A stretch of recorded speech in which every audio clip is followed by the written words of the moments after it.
तो मूवी की शुरुआत एक चर्च से होती है जिसमें हम लोग दो नन को देख पाते हैं जो कि एक गेट की तरफ बढ़ रही थी जिसके बाहर लिखा हुआ था फिलनेट हिक ड्यू,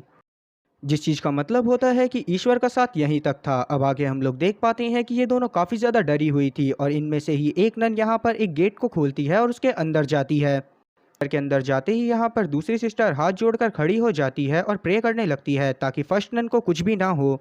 पर तभी अचानक से अंदर से काफी चीखने चिल्लाने की आवाज आने लगती है और तभी पहली नन जो कि अंदर गई थी वो बाहर आती है जो कि पूरी खून से सनी हुई थी। तब वो दूसरी नन को चाबी देती है और बोलती है कि यहाँ से चले जाओ और उसके हाथ मत आना क्योंकि कहीं ना कहीं उसे एक बॉडी की ज़रूरत है। तभी अचानक से ही हम लोग देख पाते हैं कि पहली नन को वापस से कोई शक्ति अंदर की तरफ खींच लेती है। अब ये सारी चीज़ें देखने के बाद बाहर खड़ी नन काफ़ी ज़्यादा घबरा गई थी, तो इसी वजह से वो तुरंत ही चाबी को लेकर बाहर जाती है और बाहर जाकर ये सुसाइड कर लेती है। और अब हम उस शैतान को देखते हैं जिसकी वजह से ये दोनों की दोनों नन काफ़ी ज़्यादा परेशान हुई थी, जो कि एक नन की तरह ही दिख रही थी। अब अगले दिन यहाँ पर राशन रखने के लिए फ्रेंची नाम का आदमी आता है, तो इसे यहाँ पर एक नन की लाश दिखती है जो कि सुसाइड कर कर लटकी हुई थी और यहाँ पर कौवे उसे नोच नोच कर खा रहे थे। तब यहाँ पर फ्रेंची बाकी लोगों को इस चीज़ की खबर तुरंत ही देता है और आगे हम लोग एक सिटी के अंदर देख पाते हैं कि काफ़ी सारे फादर मिलकर इसी बारे में चर्चा कर रहे थे कि आखिरकार उस जगह पर क्या हुआ होगा, क्योंकि किसी भी धर्म के अकॉर्डिंग सुसाइड करना सबसे बड़ा गुनाह माना जाता था और वो लोग जो कि भगवान की इस तरह से पूजा करते हैं कि उन्हें भगवान के अलावा कोई और नहीं दिखता, वो लोग ऐसा काम कैसे कर सकते हैं। और इसी वजह से फादर बर्ग और साथ ही सिस्टर एरिन की एक टीम बनाई जाती है जो कि उस जगह पर जाकर इन्वेस्टिगेशन करने वाले थे कि आखिरकार उस चर्च में क्या हुआ था। अब सिस्टर एरिन के बारे में यहाँ पर फादर बर्ग को एक बात और पता चलती है कि उन्होंने नन होने की ओथ अभी तक नहीं ली है, बस वो यहाँ पर सिस्टर का काम कर रही हैं और आगे चलकर वो नन ही बनना चाहती हैं। अब आगे ये दोनों तुरंत ही पहुंचते हैं रोमानिया में, जहां पर जाकर ये तुरंत ही फ्रेडजी से मिलते हैं और उससे बात करते हुए पूछने लगते हैं कि आखिरकार वो चर्च कहां पर है, जिसके बाद फ्रेडजी उन्हें ले जाता है उस चर्च के पास। अब उस चर्च के पास पहुंचने के बाद फ्रेडजी उन्हें उस जगह पर लेकर जाता है जहां पर ये खाने को छोड़ दिया करता था और उसके बाद नन उन्हें अपने साथ अंदर लेकर चली जाया करती थी। पर वहां पर जाने के बाद ये इन्हें ये भी बताता है कि उस नन की बॉडी जो कि इसने चर्च के बाहर देखी थी उसको उसने वहीं पर रखा है। अब ये लोग जब नन की बॉडी को देखते हैं तो यहाँ पर फ्रेड जी काफ़ी ज़्यादा डर जाता है और बताता है कि मैंने इस नन की बॉडी को ऐसे ही फेंक दिया था, पर यहाँ पर ये सिटिंग पोजीशन में बैठी हुई थी। तब फादर बर्ग यहाँ पर नन की बॉडी के पास जाते हैं और उन्हें वो चाबी मिलती है जो कि पहली सिस्टर ने इस दूसरी सिस्टर को दी थी। जिसके बाद वो नन की बॉडी के साथ आखिरी रस्म परफॉर्म करने के बाद उसे उसी ग्रेवयार्ड में दफना देते हैं जो कि चर्च के अंदर बना हुआ था। यहाँ पर पास में बनी कब्र की घंटी बजने लगती है जिसे देखकर सिस्टर एरिन उस तरफ जाती हैं। तब यहाँ पर फादर बर्ग सिस्टर एरिन को बताते हैं कि ये कब्र की घंटी बहुत पहले समय में लगाई गई थी ताकि अगर किसी इंसान को मरा हुआ समझकर दफना दिया जाए तो वो घंटी बजाकर बता दे कि अभी वो मरा नहीं है। ये सारी चीजें देखने के बाद फादर बर्ग को कंफर्म हो गया था कि इन दोनों सिस्टर की मौत कहीं ना कहीं पैरानॉर्मल एक्टिविटीज से रिलेटेड है। अब आगे ये लोग चर्च के अंदर जाकर मिलते हैं सिस्टर एबिस से, जहां पर इन लोगों से बात करने के बाद सिस्टर एबिस इन्हें बताती है कि रात का समय हो गया है, तो शायद इसी वजह से यहाँ पर से फ्रेंची को चले जाना चाहिए क्योंकि यहाँ पर हम लोग किसी और को नहीं रुकने देते। और साथ ही रात के समय में पूरी तरह से इस चर्च के अंदर सन्नाटा होता है, कोई भी अपने रूम से बाहर नहीं निकलता, बस वही नन बाहर आती है जिसकी ड्यूटी यहाँ पर प्रे करने की होती है। अब इसी वजह से फादर बर्क यहाँ पर फ्रेंची को उसके घर की तरफ भेज देते हैं, पर रास्ते में हम लोग देख पाते हैं कि फ्रेंची के ऊपर अचानक से वही नन हमला करती है जिसने दूसरी नन और साथ ही पहली नन की जान ली थी। पर किसी तरह से फ्रेंची यहाँ पर बचता हुआ वापस से विलेज की तरफ भाग जाता है। दूसरी तरफ हम लोग बर्क को देख पाते हैं जो कि एरिन से बात कर रहे थे और इन दोनों की बातों से हम लोग जान पाते हैं कि फादर बर्क को कहीं ना कहीं उनके एक एग्जॉर्सिज्म का काफी ज्यादा गिल्ट है जो कि उन्होंने एक बच्चे के ऊपर परफॉर्म करा था जिसके अंदर एक बहुत खतरनाक डीमन था, पर वो उस डीमन से उस बच्चे को नहीं बचा पाए और उस वक्त बच्चे पर रिचुअल परफॉर्म करते करते ही उस बच्चे की जान चली गई थी और इसी वजह से उन्हें आगे एक्सॉर्सिज्म परफॉर्म करने में काफ़ी ज़्यादा डर लगता है।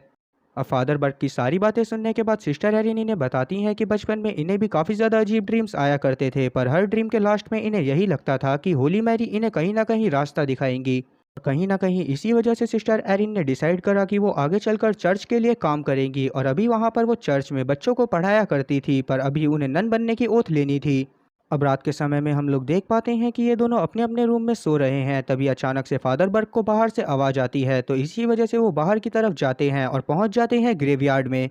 तभी वो बुरी वाली नन इनके ऊपर हमला कर देती है और इन्हें उसी ग्रेवयार्ड में दफना देती है। तभी अचानक से ही ये बहुत ज़ोर ज़ोर से सभी घंटियों को बजाने लगते हैं जो कि पास की कब्र में लगी हुई थी। और अब आगे हम लोग देख पाते हैं कि इतनी सारी घंटियों की आवाज़ सुनने के बाद सिस्टर एरिन की भी नींद खुल जाती है और वो तुरंत ही भागती हुई बाहर जाती है और किसी तरह से फादर बर्ग को बचा लेती है। अब वैसे तो इस इंसिडेंट की वजह से ये दोनों ही काफ़ी ज़्यादा डर गए थे, पर इन दोनों का काम था कि इन्हें यहाँ पर इन्वेस्टिगेशन करनी थी कि आखिरकार उन दोनों नन की मौत का क्या कारण है।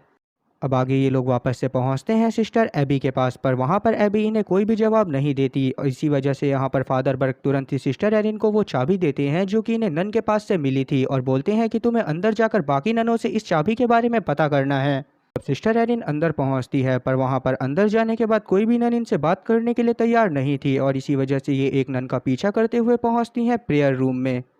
और अब वो उस नन को आवाज़ देने लगती है जो कि वहाँ पर प्रेयर कर रही थी। तब यहाँ पर सिस्टर ओना आती है और उसे पीछे से आवाज़ देकर अपनी तरफ बुला लेती है, जिसके बाद ये दोनों आपस में बात करने लगती हैं।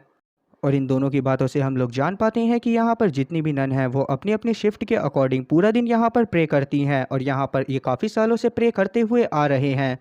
ताकि ये उस राक्षस से इस चर्च को दूर रख सकें जिसे एक टाइम पर सेंट कार्टो ने यहाँ पर बुलाया था ताकि वो यहाँ पर पूरी तरह से कब्जा कर सके।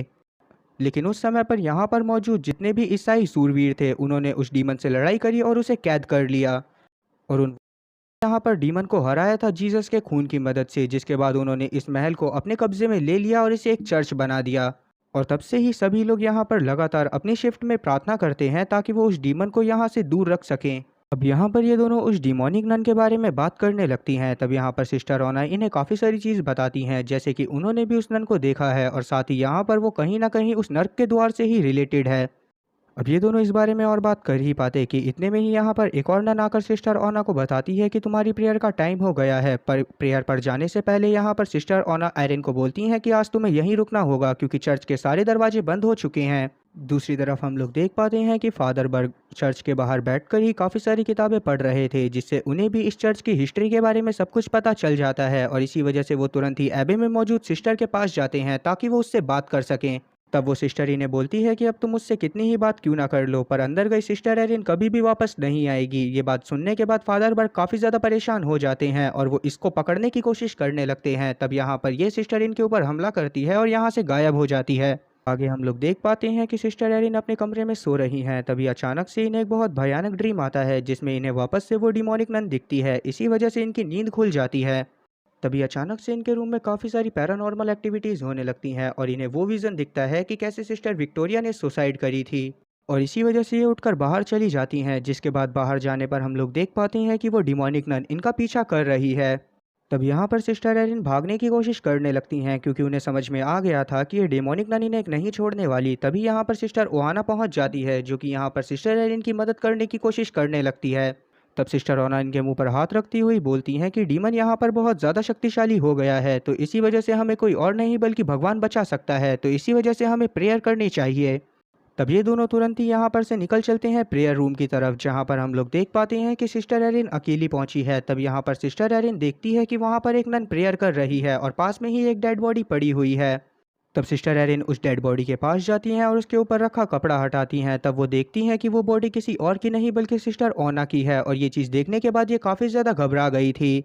और अब जाकर इन्हें समझ में आता है कि जो इनकी जान बचाने के लिए आया था वो दरअसल सिस्टर ओना की आत्मा थी, जो कि इनकी जान बचाने के लिए इनके पास आई थी और उसे किसी और ने नहीं बल्कि होली मैरी ने भेजा था। और दूसरी तरफ हम लोग देख पाते हैं कि फादर बर्ग के ऊपर वो डीमन उनके सबसे बड़े डर के रूप में हमला करता है, जो कि कोई और नहीं बल्कि वो डैनियल नाम का बच्चा था जिसका एग्जॉर्सिज्म उन्होंने पास्ट में परफॉर्म करा था और डैनियल की मौत हो गई थी। तो फादर बर्ग उस डीमन से बचते हुए चर्च के अंदर ही भागने लगते हैं और चर्च के अंदर हम लोग सिस्टर एरिन को देख पाते हैं जो कि काफ़ी सारी नन के साथ प्रार्थना करने के लिए जा रही थी। तब यहाँ पर मौजूद एक नन सिस्टर एरिन को बताती है कि तुम्हें अपनी नज़र प्रेयर करते वक्त सिर्फ होली मैरी की तरफ ही रखनी है ताकि तुम डीमन की ताकत से बचे रहो। अब इन्होंने यहाँ पर प्रेयर करना चालू करा ही था कि तभी यहाँ पर वो डिमोनिक ताकत इन सभी लोगों के ऊपर हमला कर देती है, पर वो सिस्टर एरिन को कुछ भी नहीं कर पा रही थी क्योंकि सिस्टर एरिन अपने पूरे मन से प्रार्थना कर रही थी। तभी अचानक से होली मैरी की आंखों से खून आने लगता है। ये चीज़ देखने के बाद सभी नन काफ़ी ज़्यादा घबरा गई थी और आगे हम लोग देख पाते हैं कि वो डिमोनिक नन वापस से इन लोगों के ऊपर हमला कर देती है। अब बाहर हम लोग फादर बर्ग को देख पाते हैं जो कि भागता हुआ स्टोर रूम की तरफ पहुंचता है जहां पर उस नन की लाश रखी हुई थी। तभी अचानक से डिमोनिक नन इनके ऊपर वापस से हमला कर देती है, लेकिन सही समय पर यहाँ पर फ्रेंची पहुंच जाता है जो कि तुरंत ही उस डिमोनिक नन का ध्यान भटका देता है और अब फादर बर्ग यहाँ पर किसी तरह से उस नन को यहाँ से भगा देते हैं। अब अंदर हम लोग देख पाते हैं कि सिस्टर एरिन अभी भी प्रार्थना कर रही हैं, पर आसपास अब कोई भी नन नहीं है। तभी अचानक से यहाँ पर डिमोनिक नन आती है और इनके कंधे के ऊपर एक शैतानी निशान बना देती है, जो कि एक तरह का स्टार था। अब यहाँ पर फादर बर्क और साथ ही फ्रेंची पहुंच जाते हैं, जिन्हें देखने के बाद सिस्टर एरिन तुरंत ही इनके पास जाती है और इन्हें बताने लगती है कि वो सभी नन के साथ मिलकर यहाँ पर प्रे कर रही थी। पर यहाँ पर अभी के टाइम पर कोई भी नन मौजूद नहीं थी। ये चीज़ देखने के बाद सिस्टर एरिन समझ जाती हैं कि डिमोनिक नन इनके साथ खेल खेल रही थी और उसने पहले ही सभी नन को मार दिया है। और अब ये डिसाइड करती हैं कि ये तुरंत ही यहाँ पर नन बनने की ओथ लेंगी और उसके बाद ये यहाँ पर मौजूद नर्क के द्वार को बंद कर देंगी। और इन्हें पता है कि आखिरकार वो जीसस क्राइस्ट का खून कहाँ पर है। इसी वजह से ये नीचे तहखाने में जाते हैं, जहाँ पर मदर मैरी की मूर्ति के निशानों की वजह से इन्हें पता चल जाता है कि आखिरकार जीसस क्राइस्ट का खून कहाँ पर है। तो इसी वजह से ये तुरंत ही उसे उस चाबी की मदद से खोलते हैं, जो कि दूसरी सिस्टर ने मूवी की शुरुआत में पहली सिस्टर को दी थी। और आगे हम लोग देख पाते हैं कि क्योंकि अब सिस्टर एरिन ने यहाँ पर ओथ ले ली है, तो इसी वजह से ये भी एक नन बन चुकी हैं। और अब ये तीनों तुरंत ही पहुँचते हैं उस दरवाजे के पास जिसको हमने मूवी की शुरुआत में देखा था, जिसके बाहर लिखा हुआ था फ्लिंटिक ड्यू। तब यहाँ पर फादर बर्क सिस्टर एरिन को वो जीसस क्राइस्ट का खून देते हैं, जो कि एक बॉल के अंदर एक शीशी में बंद था। और अब ये तीनों अलग अलग दिशा में चले जाते हैं ताकि ये नर्क के द्वार को ढूंढ सकें। अब थोड़ी देर चलने के बाद यहाँ पर हम लोग देख पाते हैं कि सिस्टर एरिन के ऊपर वापस से वो डिमोनिक नन हमला कर देती है। और इस चीज़ को सुनने के बाद यहाँ पर फादर बर्क और फ्रेंची भी इनके पास भाग के आने की कोशिश करने लगते हैं।